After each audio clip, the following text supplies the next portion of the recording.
Mi nombre es Jessica Caviña y yo voy a presentar la revisión del artículo que titula Homicidio sexual, breve revisión de la literatura y reporte de casos relacionados con violación, mutilación genital e incendio humano. Este artículo fue publicado en la revista de Medicina Legal y Forense en el 2017 en la base de datos del Sevier. Como introducción, primero tenemos que decir que los homicidios sexuales constan de dos componentes clave: el homicidio de una persona y el comportamiento sexual del perpetrador. El homicidio puede ser un asesinato impulsivo desencadenado por el desaire de la víctima o la intoxicación del perpetrador por alcohol o drogas, o bien un acto meticulosamente planificado durante días o semanas antes del ataque. El primero, el cual es el desaire de la víctima por un asesinato impulsivo, generalmente se lo acusa como un grado de homicidio involuntario, mientras que el segundo, el cual es meticulosamente planificado, acusa como homicidio de primer grado o agravado. Y el segundo componente, el cual es el comportamiento sexual del perpetrador, puede ocurrir antes, durante o después del homicidio. Se compone de fantasías sexuales, excitación sexual, masturbación y simbólicamente a través de la mutilación genital de la víctima. El objetivo del artículo es reportar un nuevo caso de asesinato sexual que involucre incendio humano y resumir también la literatura sobre el fenómeno del homicidio sexual. El presente estudio no se ha visto anteriormente en Grecia, el cual también es una rareza en la literatura internacional debido a que este hecho que sufrió la víctima fue una mutilación genital y la incineración en vida. La metodología. Este artículo actualiza brevemente la literatura relevante sobre el homicidio sexual. También reporta un nuevo caso de asesinato sexual que involucra violación, mutilación genital e incendio humano. Se realizó la búsqueda sistemática exhaustiva en la base de datos de electrónicas de PubMed, Google Search, Google Académico, Embase, Scopus y también Cochrane. Los hallazgos fueron escasos pero significativos. Los autores evaluaron y revisaron los artículos. El principal problema encontrado en la literatura es la falta de homogeneidad entre las muestras de estudio. Además que muchos estudios utilizan muestras mixtas que no especifican la demografía de los perpetradores y las víctimas, como la edad, el género de los delincuentes, el tipo de víctimas, ya sean adultos mayores, mujeres adultas, menores, ancianos. Por todas estas razones, los estudios de investigación con alta validez y metodología robusta, también los artículos más recientes, fueron los seleccionados para esta pequeña revisión. Síntesis de la literatura. Empezamos con las características del delincuente y las variables sociodemográficas. La raza y el género. La mayoría de los asesinos sexuales son hombres blancos, en un 72,3% caucásicos, mientras que las mujeres representan un 5% de los casos. La edad media de los asesinos es de 26,9 años. El estado civil reportan que el 27,1% vivía con su pareja y el 25,3% tenía hijos. El nivel de educación. Aunque los asesinos sexuales tienen una capacidad cognitiva media, también tienen un nivel educativo y laboral bajo. La incidencia de desempleados fue del 29,5% y solo el 0,6% tenía un título universitario en el momento del delito. La autonomía. El 40% todavía vivía con sus padres en el momento del homicidio, mientras que el 50% vivía de forma independiente. Como otro punto 2, que es la victimología, en general la mayoría de las víctimas son mujeres, 80,2%, y adultas en un 70%, y su edad media es de 28,3 años. En cuanto a otras categorías, las cuales son las relaciones agresor-víctima, se encuentran que Los extraños comprenden un 60,5%, los conocidos un 23%, los cónyuges o excónyuges un 2,6%, al igual que los hombres extraños un 2,6%.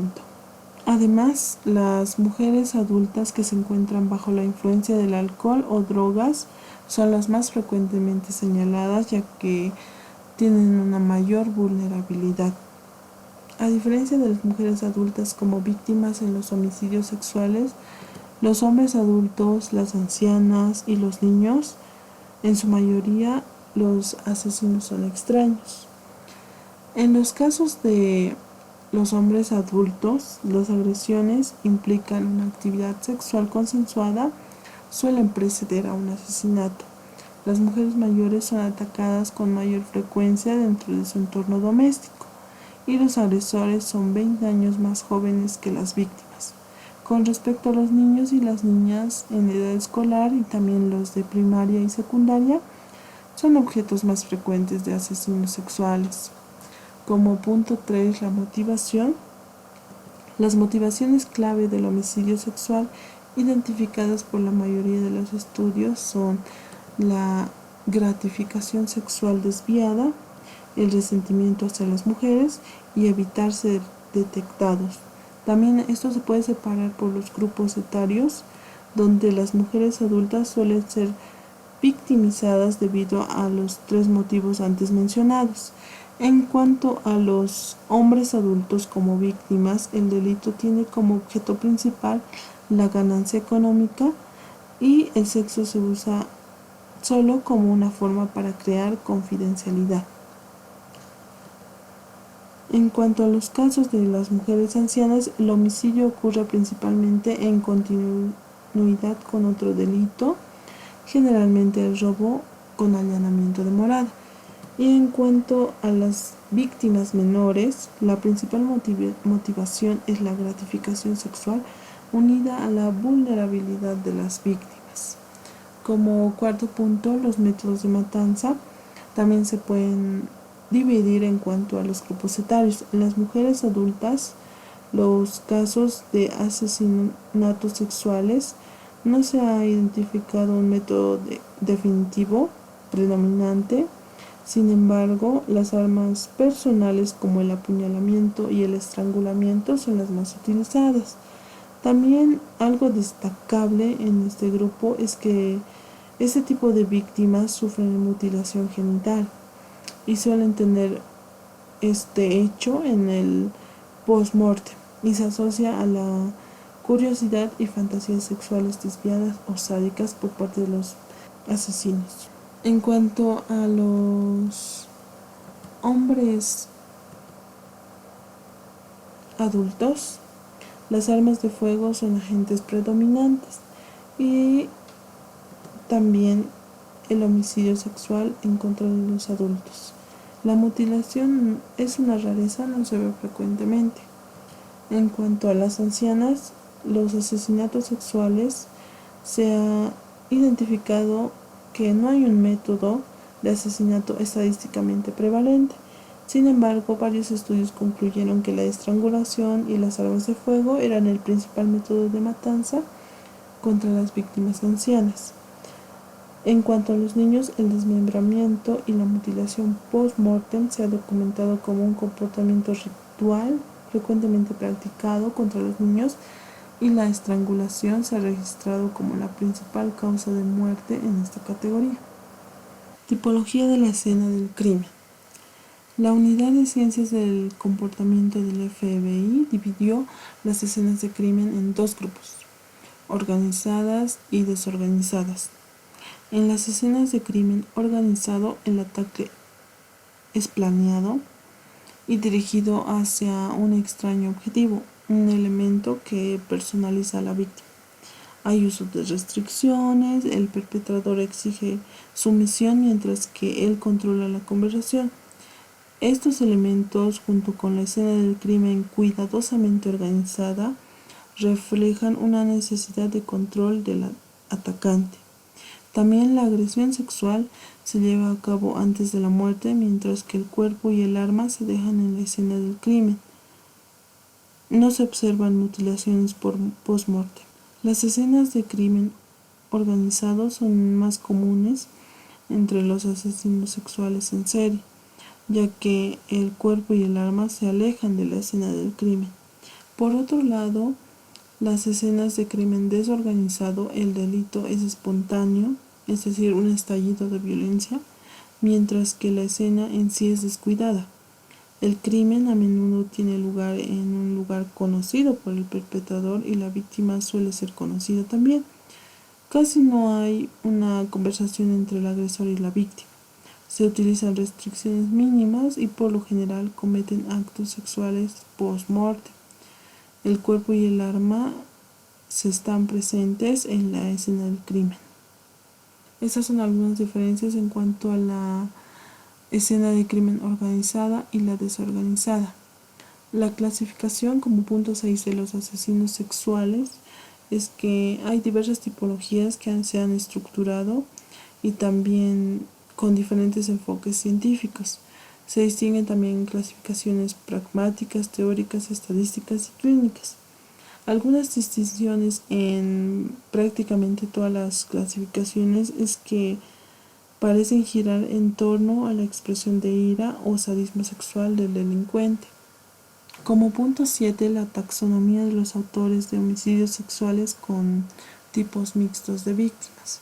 Se han desarrollado 4 tipologías de agresores de homicidios sexuales de acuerdo con los estudios de investigación que no distinguieron entre tipos de víctimas.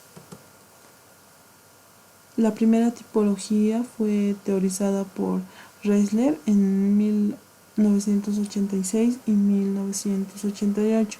Dividió a los perpetradores en asesinos sexuales organizados y desorganizados.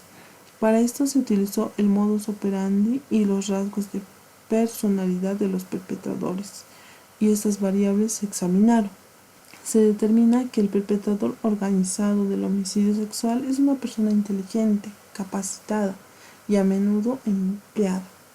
Sus acciones se caracterizan por un alto nivel de premeditación, ya que se dedica al acecho. Usa restricciones para subyugar a la víctima y se va limpio. Las escenas del crimen organizado son con muy poca evidencia para que pueda no ser incriminado. Por el contrario, un asesino sexual desorganizado a menudo tiene antecedentes de trauma infantil, abuso o negligencia, y el aislamiento es una característica muy frecuente. Se emplean bajos niveles de planificación y la premeditación para la realización del delito, ya que la víctima en la mayoría de los casos es un conocido casual. También en este grupo el perpetrador se involucra en los actos sexuales post-mortem, como la mutilación genital, mientras que el arma se desecha en la escena del crimen. Otra categorización de los delincuentes fue estructurada por Keppel y Walter y se basó en la tipología psicodinámica de los violadores de Kohn y Burgess y fue revisada por Hazelwood y Burgess. Esta tipología se centra en la evaluación de las características del comportamiento y modus operandi. Los perpetradores de esta tipología se dividen en perfiles de asertividad, seguridad de poder, venganza de ira y excitación de ira. Los asesinos sexuales asertivos de poder se describen como individuos que tienen poco más de 20 años y experimentan rangos de personalidad antisocial. Los asesinos sexuales por seguridad de poder tienen aproximadamente 25 años en predominio y generalmente victimizan a personas que tienen 10 años mayor o menor.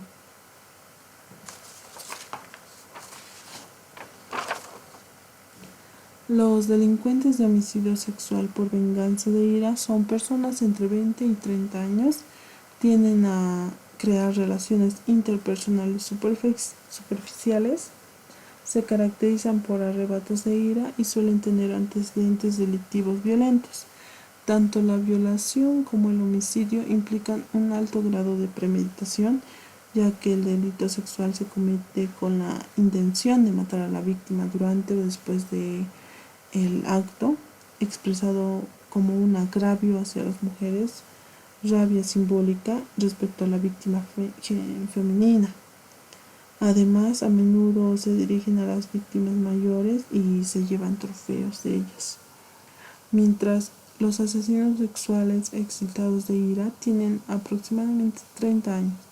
Parecen personas comunes, a menudo se relacionan maritalmente con la víctima y tienen una inteligencia con predominio al sadismo sexual. Otra tipología teorizada es la de Beach y sus colegas, que divide a los perpetradores en asesinos sexuales prototípicos, asesinos que infligen dolor calculado y asesinos motivados por agravios. Y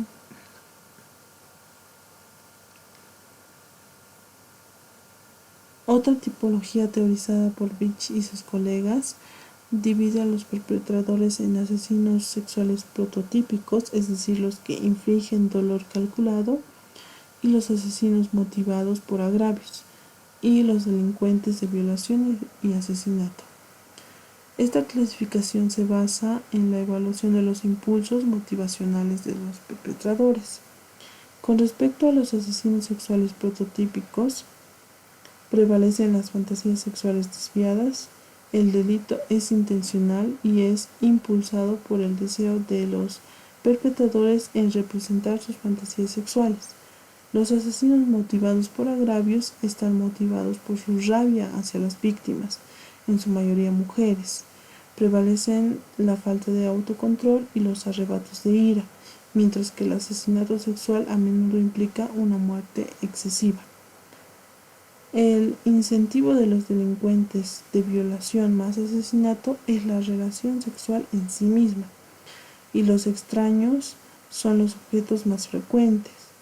Los perpetradores tienen un historial delimitado de delitos no violentos sexuales, ya que han cometido delitos anteriores. En este grupo también de violación más asesinato, los delincuentes no apuntan al homicidio en sí mismo. Sin embargo, se ejecuta ya sea para controlar a la víctima o evitar la detección. Y por último, la cuarta tipología, teorizada por Melion, distingue entre los delincuentes catatímicos y los homicidas sexuales compulsivos.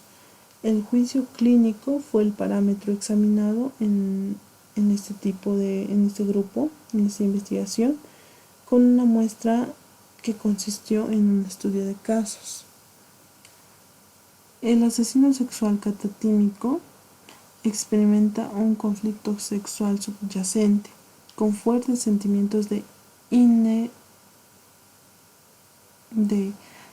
inadecuación sexual, combinado también con intensos niveles de afecto negativo. Los delincuentes de homicidio sexual catatímicos se distinguen además en agudos y crónicos. Los asesinos sexuales catatímicos agudos a menudo experimentan un apego patológico. El trauma físico o sexual a menudo existe en su historia. También la estrangulación, disección y mutilación ocurren con frecuencia durante o después del homicidio. Por el contrario, los asesinos sexuales catatímicos crónicos a menudo son diagnosticados con un trastorno límite de la personalidad, ya que experimentan un apego deficiente y un deterioro en su forma de relacionarse con los demás. A diferencia de los anteriores delincuentes catatímicos, los asesinos sexuales compulsivos están motivados sexualmente, experimentan excitación y gratificación sexual a través de la violencia, mientras que se observa un patrón de comportamiento obsesivo-compulsivo al salir de las escenas del crimen organizado. Tipología de los autores de homicidios sexuales de mujeres adultas. Actualmente solo existe una tipología respecto a los delincuentes de homicidio sexual que se dirigen únicamente a mujeres adultas, que fue teorizada en el 2002. Se hizo una distinción entre los perfiles sádicos de ira y de los asesinos sexuales. Los asesinos sexuales sádicos tienen altos niveles de premeditación y victimizan tanto a víctimas específicas como a extraños. Parecen ser muy similares a los asesinos sexuales compulsivos, organizados.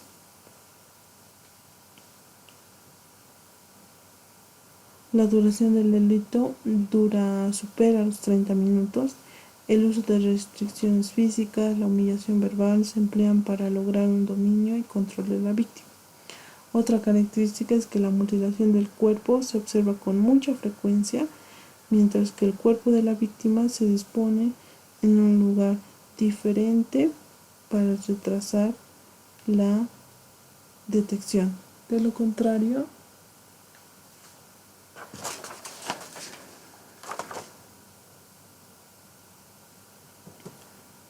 los asesinos sexuales que caen con el perfil de ira ejecutan una representación bastante oportunista del delito sin planificación extensa.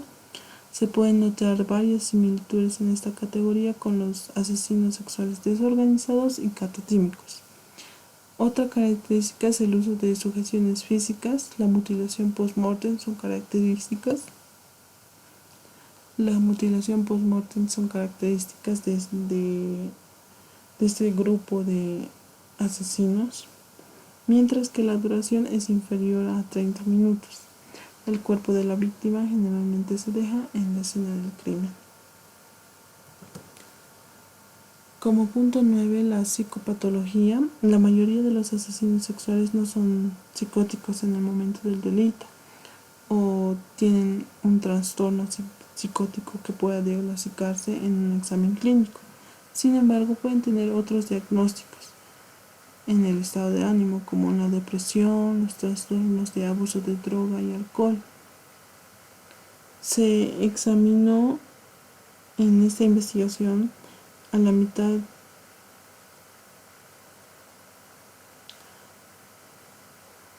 en la investigación de homicidio sexual, patrones y móviles,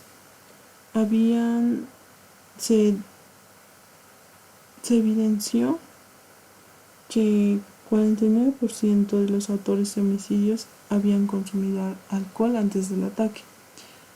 Un 35% informó abuso de drogas y un 68% tenían antecedentes de depresión. Entre los perpetradores de homicidio sexual que dejaron atrás las escenas del crimen organizado, el sadismo sexual prevaleció entre un 37 y 89% en varios estudios. El sadismo sexual se correlaciona con el trastorno de la personalidad antisocial y delitos frecuentes. También los delincuentes sexuales homicidas tienden a repetir los ataques en serie. Además pueden encontrar sadismo, fetichismo y voyeurismo. Las investigaciones han indicado que casi todos los perpetradores de homicidios sexuales presentan rasgos de personalidad narcisistas y antisociales, ya sea que esté presente o no el trastorno de la personalidad completo. El narcisismo patológico se puede observar en el sentido de derecho del perpetrador. También tiene delirios de grandeza, un desapego emocional. La depredación, la falta de empatía, la crueldad, el engaño y la manipulación son características de la psicopatía. En estos individuos, la falta de empatía se combina con relaciones objetales depredadoras. En general, la mayoría de los diagnósticos entre los asesinos sexuales con trastornos de personalidad pertenecen al clúster B, que son dramáticos, impulsivos y erráticos, dentro de los cuales se encuentra la personalidad histriónica, narcisista, antisocial y límite. Como punto 10, la fantasía, se han descrito 5 componentes de las fantasías sexuales: relacional, que es la relación del agresor fantasea con la víctima; parafílico, los actos sexuales o parafilia; situacional, que es el entorno preferido para que se desarrolle la fantasía; los perceptivos, que son los sentimientos que el agresor desea experimentar; y los demográficos, que son los criterios importantes para que la víctima cumpla la fantasía. Presentación del caso. Es un incidente de homicidio sexual, donde una mujer de 34 años de edad fue brutalmente violada y asesinada por un hombre de 27 años en la ciudad del norte de Grecia durante la temporada navideña del 2012. La ofensa criminal tuvo lugar en las primeras horas de la mañana en el patio a las afueras del bloque de los apartamentos donde vivían los padres de la víctima. En medio de la noche, los vecinos del edificio del departamento de repente escucharon gritos femeninos y había fuego y humo debajo de sus balcones, por lo que ellos pensaron que un auto se había incendiado. El padre de la víctima fue el primero en acudir al auxilio. Encontró a la mujer muerta ardiendo en el patio. También se incendió una motocicleta que se encontraba a inmediaciones de la víctima. Su rostro estaba desfigurado debido a que las quemaduras térmicas eran de alto grado. Por lo tanto, inicialmente el padre no reconoció a la víctima, pero inmediatamente llamó a la policía y al Centro Nacional de Asistencia de Emergencia. Solo cuando hubo identificado sus llaves en la cerradura principal del edificio se dio cuenta que la víctima era su hija.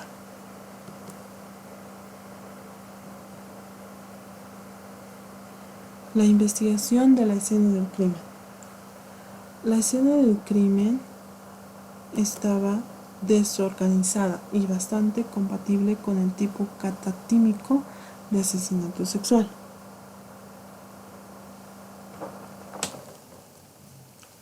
La víctima fue encontrada al aire libre, detrás de los edificios de los apartamentos en la posición supina.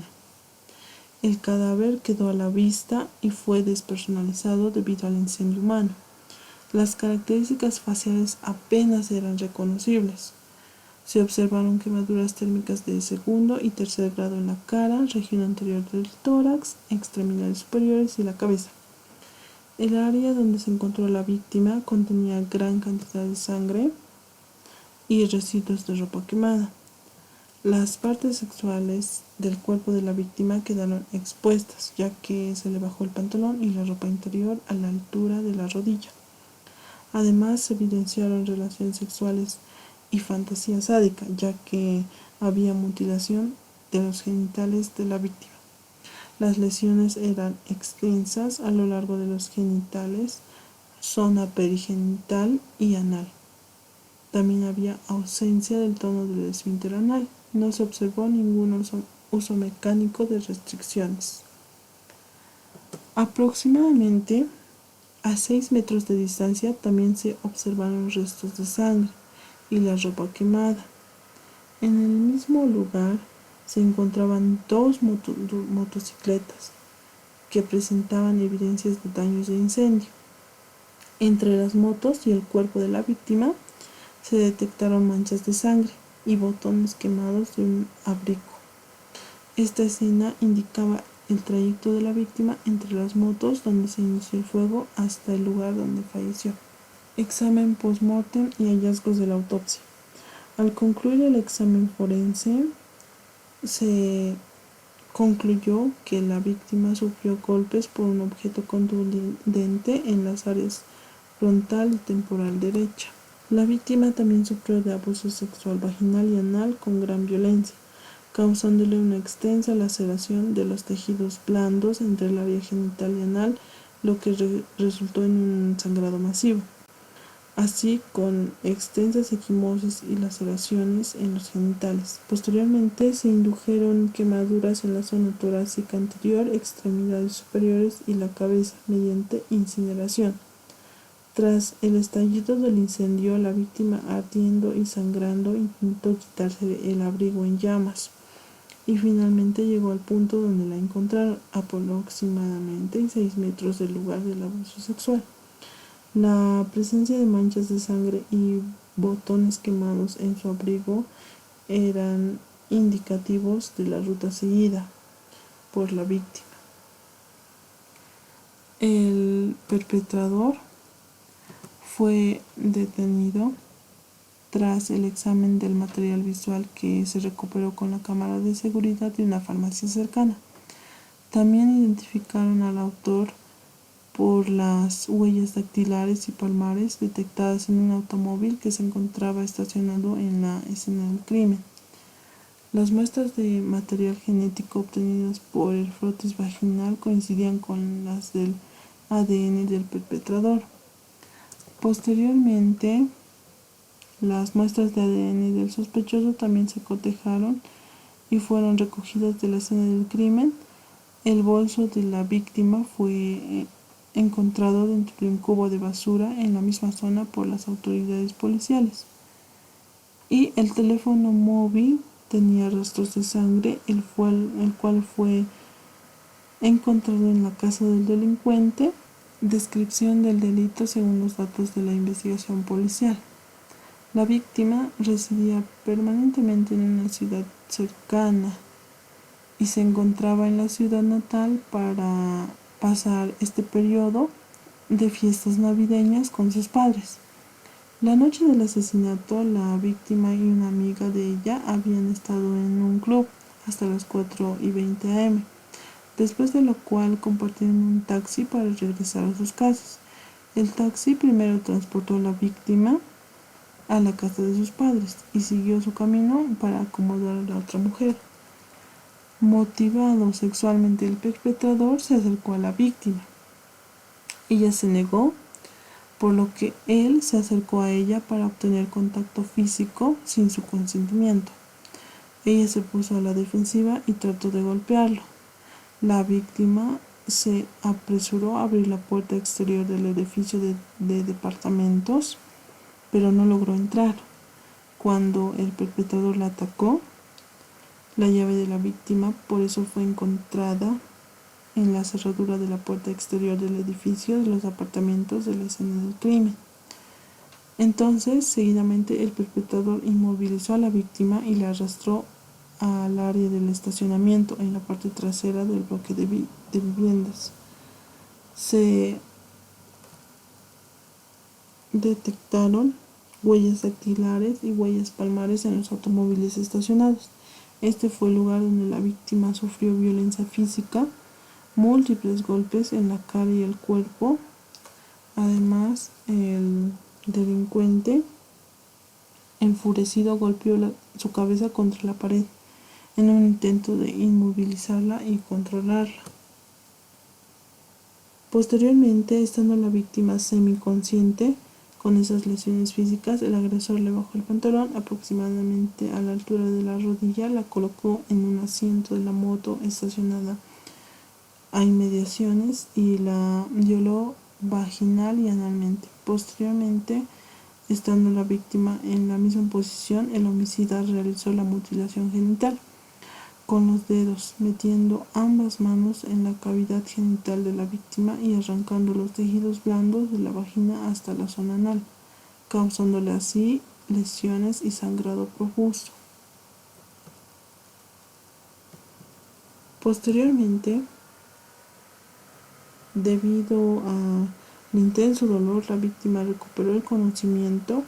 Sin embargo, sufrió más golpes y volvió a perder el conocimiento. Luego de eso, el perpetrador cortó las mangueras del tanque de combustible de la motocicleta, la roció a la víctima con gasolina y le prendió fuego. Debido a los reflejos del dolor y por el incendio provocado, la víctima recuperó el conocimiento nuevamente y comenzó a correr. Al área del patio mientras gritaba.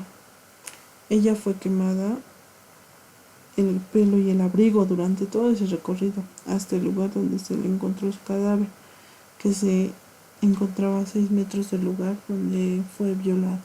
El autor del homicidio sexual. Tras la consumación del crimen, el autor robó el bolso de la víctima, que luego tiró a un basurero cerca de la zona del crimen, esto para despistar a la policía y hacer que pareciera un robo, pero conservó el teléfono de la difunta como trofeo. Según descubrieron las autoridades, la víctima era vecina del perpetrador y había sido un conocido casual anteriormente. Durante el año anterior, el victimario había vivido a cuadras de la casa de la víctima con su prometida. Además, mantuvo una tienda de abarrotes en la misma calle donde vivía la víctima, que tenía el nombre de tienda de comestibles, que en griego significa "me enciendes", era un anagrama en la palabra. A las 6 a.m. regresó a la zona del crimen, abrió su tienda con normalidad para hacerse pasar como ignorante del hecho, incluso mostró interés en el avance del caso, asistiendo desde la calle a la investigación policial. Según lo documentado por el examen toxicológico, el perpetrador del homicidio sexual no estaba bajo la influencia de alcohol o drogas. Justificó el presente incidente de homicidio diciendo que el impulso sexual le había sido su principal motivación. En la confesión, el agresor se mantuvo desapegado emocionalmente y sus frases reflejaron un empobrecimiento, sentido de conciencia o empatía, porque dijo: "Me gustaba, se me ocurrió y lo hice". También afirmó que la víctima inicialmente no había reaccionado a sus acciones, por lo tanto estaba seguro de que le gustaba. Poco después, sin embargo, afirmó que ella había comenzado a gritarle, amenazándole que iría a prisión, lo cual era una posibilidad y esto le atemorizó. Según su testimonio y los datos verificados por las autoridades, el delincuente inició el fuego con el fin de quemar a la víctima y eliminar toda prueba incriminatoria. Al irse, podría oír los gritos de la víctima. Regresó a su departamento, lavó su ropa y durmió hasta que llegó la hora de abrir su tienda. En el pasado, el delincuente también había sido investigado por las autoridades por tráfico de drogas, robo y agresión. Además, 9 meses antes de este ataque, había sido condenado por intento de violación a una estudiante de 21 años. Se le encarceló durante 6 meses y luego fue puesto en libertad bajo fianza. El perpetrador también había seguido un patrón similar en este momento, ya que la víctima era un extraño. Agarró a la víctima por el cuello, la arrastró por la parte del suelo y la golpeó en la cabeza contra el cemento. Esta quedó inconsciente, pero reconoció al perpetrador porque aún vestía la misma chaqueta cuando fue arrestado. En el juicio se tuvo en cuenta que la víctima estaba inconsciente y que tal vez no recordaba bien, por eso el perpetrador fue puesto en libertad, ya que se puso en duda la validez del testimonio de la víctima. Entonces también había sido acusado por lesiones corporales peligrosas, solo por eso fue puesto en libertad bajo fianza. También había reclamado una indemnización por el encarcelamiento injusto. Además, el agresor tenía una página de perfil en las redes sociales llena de insultos sexuales y comentarios parafílicos, y la policía señaló que unas horas antes de cometer el crimen escribió con sarcasmo y dijo, se preguntaba con quién copularía entonces ese día. Y inmediatamente después del crimen, el delincuente regresó a su departamento y borró el texto de su página. Vida temprana del agresor. El delincuente fue descrito por las personas que lo conocían desde su infancia como irritante, violento, agresivo, incontrolable, pendenciero. También su rendimiento en la escuela era muy bajo. y su educación se detuvo en la escuela primaria. Cuando era menor de edad también tuvo un comportamiento fuertemente delictivo, ya que fue acusado por un robo de una motocicleta. Los padres del delincuente no hicieron ninguna visita durante su custodia, ya que hace años no le hablaban. Ambos padres habían sido acusados de excavaciones ilícitas de antigüedades y estaban en investigación policial. Su madre era una estructura de personalidad borderline y era una figura femenina muy dominante y agresiva. Como madre era emocionalmente desapegada y poco afectuosa y no brindaba educación ni disciplina. Se le declaró culpable por el asesinato en primer grado, violación e incendio provocado en total cordura mental. Fue sentenciado a cadena perpetua y a lo largo de la audiencia se presentó en silencio y inexpresivo. Parecía no estar completamente consciente de la situación en ese momento. El caso de estudio. Este incidente de homicidio sexual involucra una violencia e ira notables, como se refleja en la horrible tortura que sufrió la víctima en vida. De hecho, también fue quemada viva. El perpetrador exhibió signos de la patología de personalidad, trastorno de control impulsos, vinculación anormal, grandiosidad, conciencia deficiente y afecto negativo. Incluso desde edad temprana tenía ira. Su ira contra las mujeres había aumentado más con su anterior encarcelamiento de 6 meses, que funcionó como una herida narcisista más que una reforma disciplinaria. El delincuente se le diagnosticó con el trastorno de personalidad antisocial, que incluía rostros histriónicos y narcisistas. El delincuente tenía una capacidad disminuida de enfatizar con los demás. Normalmente mostraba una propensión al retraimiento social en fantasía, alternando con la agresión. El sentido de grandiosidad del perpetrador también se combinó con sus pensamientos obsesivos y fantasías, que curiosamente siempre habían girado en torno a las motocicletas.